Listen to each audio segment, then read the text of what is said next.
Bom dia, meus amigos, boa tarde, boa noite, independente da hora que você esteja ligadinho aqui no nosso canal, sejam todos bem-vindos mais uma vez. Quero aproveitar o ensejo de convidar para você se inscrever aqui no nosso canal, ativar o sininho das notificações, deixar o seu like, também o seu comentário. Pois é, meus amigos, finalmente a notícia maravilhosa que estava sendo esperada, por aposentados que ganham acima do salário mínimo saiu no dia de ontem, Aposentados e pensionistas do INSS que recebem acima do salário mínimo terão o benefício reajustado em 4,77% a partir de fevereiro. Ou seja, meus amigos, foi mais ou menos aquilo que a gente previa, um pouco maior, Por exemplo, no dia de ontem, eu cogitava que o reajuste ficaria na casa dos 3,77, 3,78, chegando a 4, mas me surpreendi, não foi tão acima do que eu imaginava, mas foi reajustado em 4,77%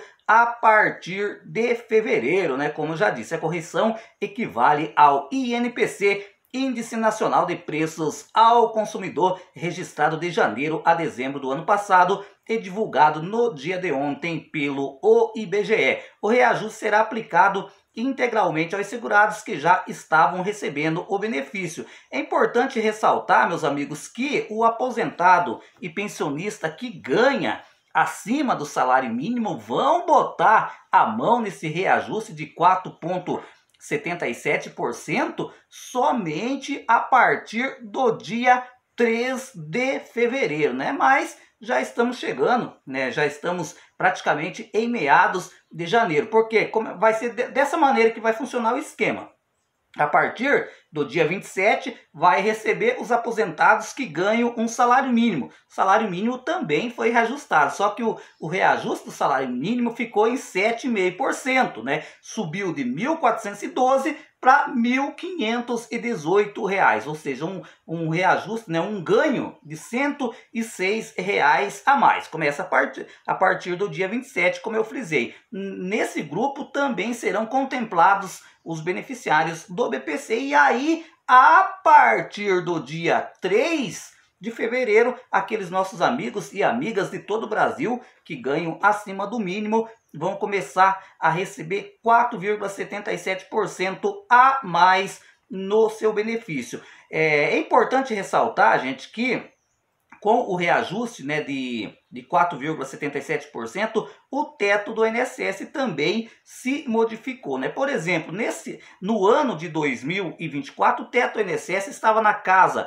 dos R$ 7.786,01. Agora, no ano de 2025, ou seja, a partir do dia 3 de fevereiro, os aposentados que ganham o teto vai ser de R$ 8.157,40, ou seja, um ganho bem bom, Infelizmente, a gente sabe muito bem que quase 60% dos aposentados, ou até mais que 60% dos aposentados, ganham um salário mínimo, E quem ganha o teto, infelizmente, são meia dúzia de gatos pingados, digamos assim. Olha, meus amigos, dando sequência aqui no nosso primeiro boletim informativo, os aposentados e pensionistas do INSS vão ter que pagar mais caro, nas futuras operações de empréstimos consignados. Por 13 votos a 1, o Conselho Nacional da Previdência Social nessa última quinta-feira em Brasília, o novo limite da taxa de juros dos consignados. Ou seja, saiu do 1,66 para 1,80, O novo teto é 0,14 ponto percentual maior, do que era antes. É aquela história.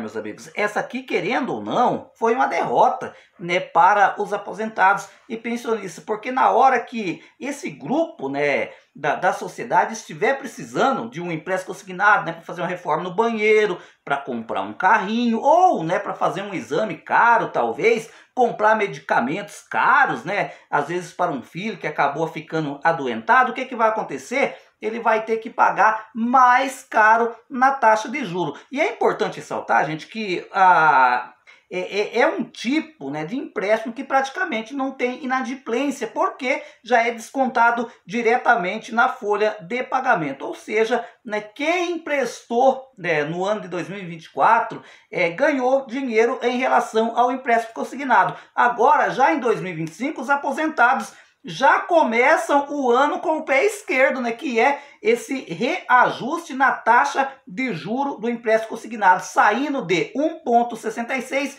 para 1,80. É importante ressaltar que as financeiras, que as os bancos do Brasil afora, eles não queriam, eles queriam que o reajuste fosse maior do que isso. Ao invés de ser 1,80, eles queriam 1,99, né? Não sei como que já não estavam defendendo para voltar como era em 2022, onde a taxa de juros chegava a 2,14. Subiu, meus amigos, foi a taxa de juros, né, do consignado em si. Agora, o teto de juros para o cartão de crédito consignado foi mantido o mesmo valor que estava em vigor, ou seja, ficou na faixa dos 2,46 ao mês, né?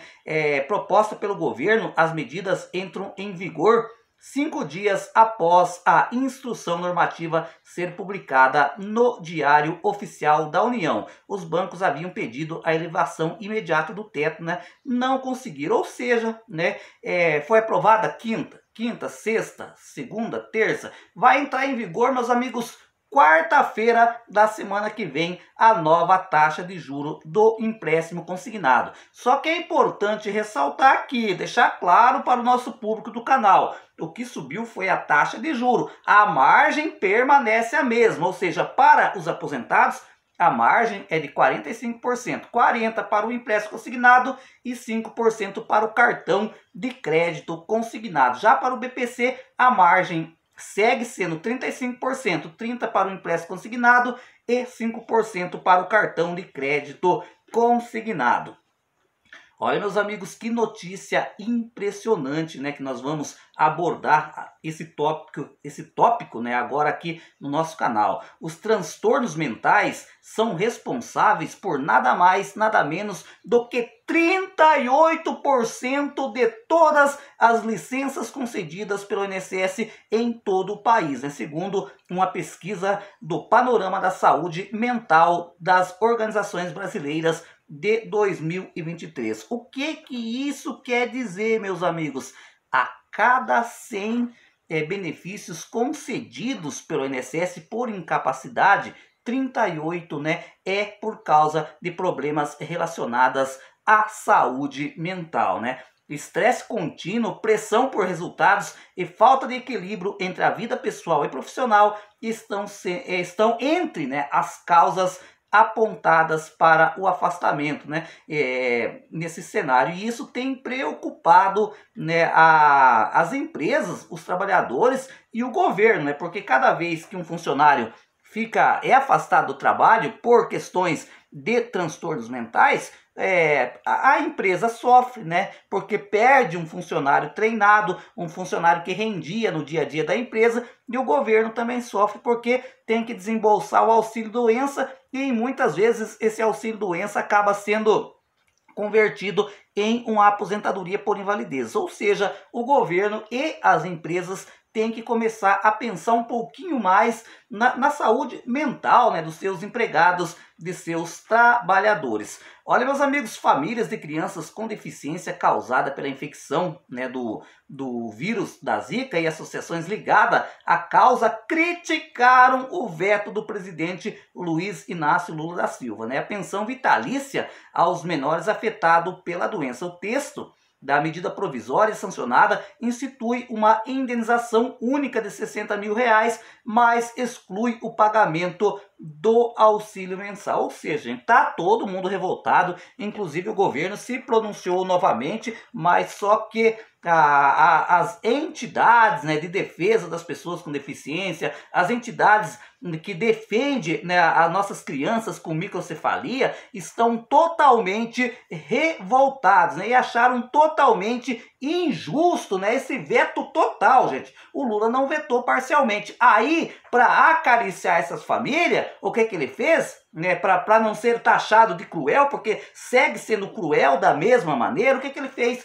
mandou para o Congresso Nacional uma medida provisória para indenizar em 60 mil reais, né, essas famílias, digamos assim, para aquelas crianças que nasceram de 2015 a 2024. Só que vetou, né, aquele projeto que tramitou desde 2009 no Congresso Nacional. A diretora da Unizica Brasil, entidade que representa todas as associações do país, Eri Jéssica Pereira, afirmou ao portal 360 que faltou diálogo do governo com as famílias. Há registro de 4.595 crianças nascidas de 2015 a 2017 por microcefalia por infecção do vírus, né? A diretora disse, no entanto, que a medida não especifica como será a comprovação. A maior parte das crianças infectadas, né,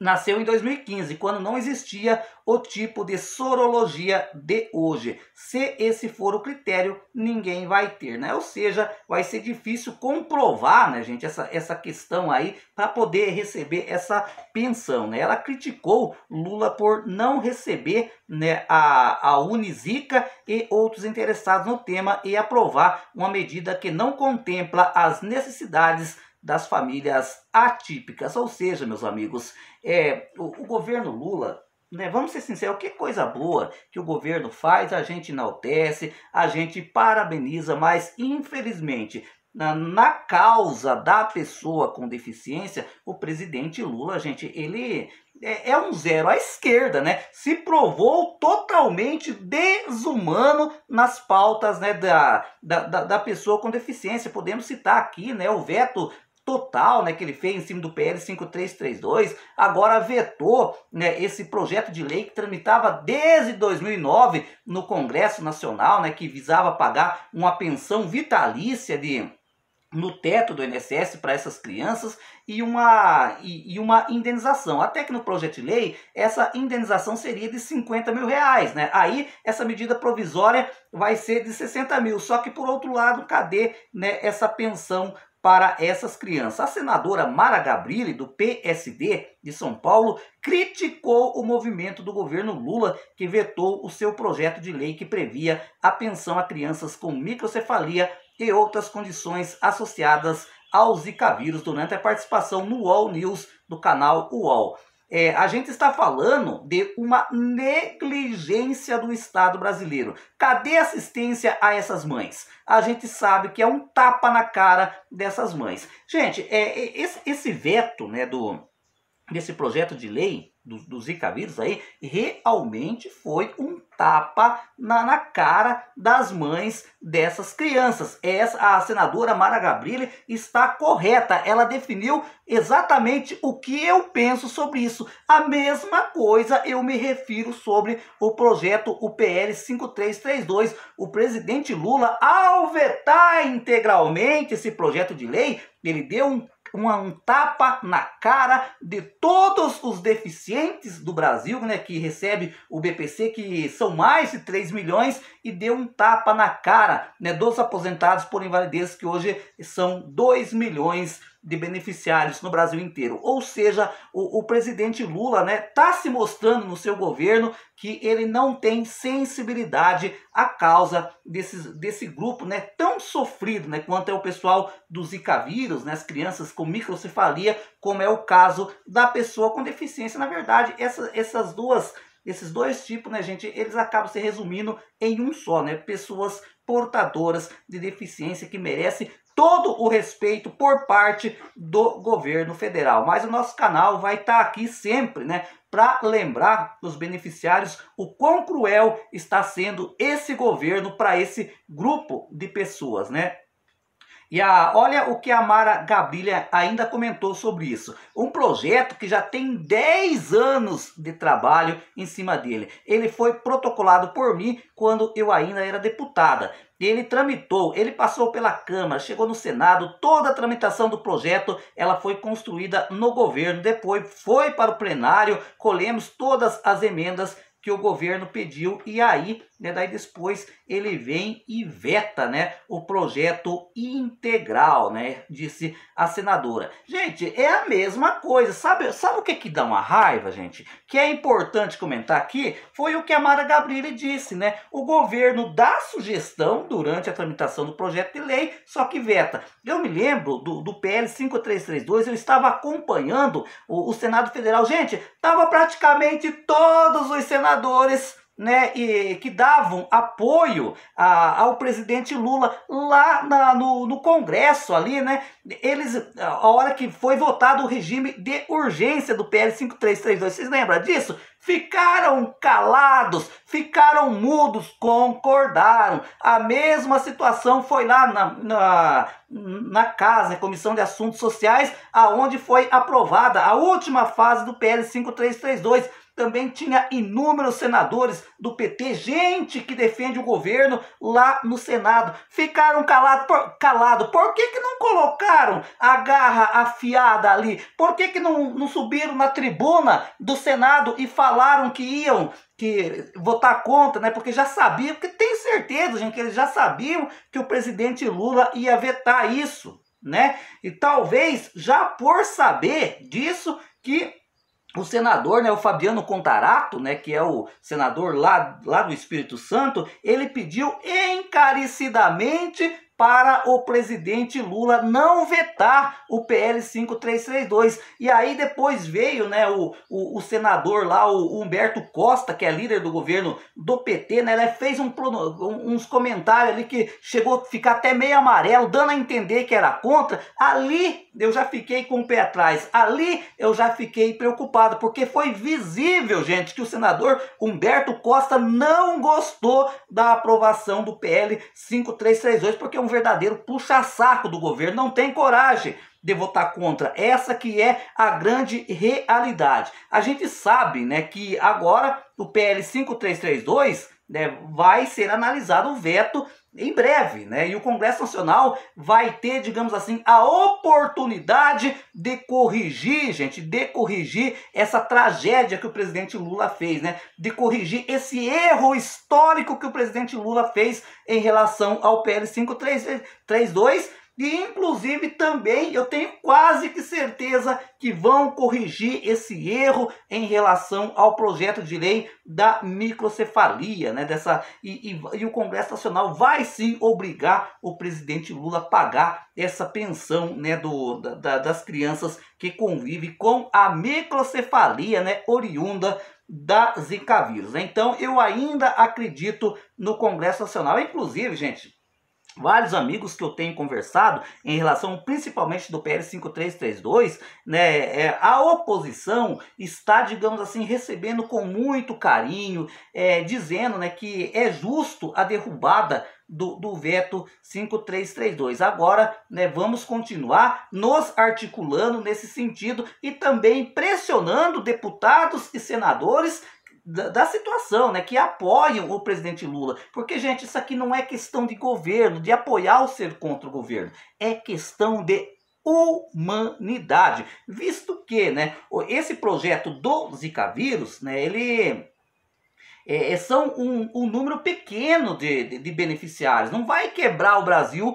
por dar essa pensão, né, tranquilo. E outro, o PL 5332 também não vai gerar ônus ao Estado, porque simplesmente vai manter o BPC e a aposentadoria por invalidez daqueles que têm uma incapacidade permanente e irreversível. Somente isso. Chegou uma pergunta para mim aqui que eu quero responder para os nossos amigos. César, você acha que o 13º antecipado é bom ou ruim para o aposentado? Gente, é difícil saber, né? Por exemplo, a minha mãe, né? Eu falo pela minha mãe, que hoje eu acho que é a aposentada mais próxima que eu conheço, né? Que tem convívio, né? Ela fala que prefere receber, né, o 13º no final do ano, né? Mas já outros aposentados, a qual me mandam um e-mail, que a gente conversa aqui nas redes sociais, eles falam assim: ah, César, eu até preferi no final do ano, né? Mas eu já estou apertado, se vir agora a antecipação é bom, né? Então, ainda os aposentados seguem bastante divididos em relação, né, da antecipação do 13º salário. Mas eu, para ser bem sincero, gente, eu acho que, né, vai ser antecipado novamente, né? Eu acho que em breve o ministro da Previdência Social, Carlos Lupe, vai trazer essa notícia aí para a população brasileira.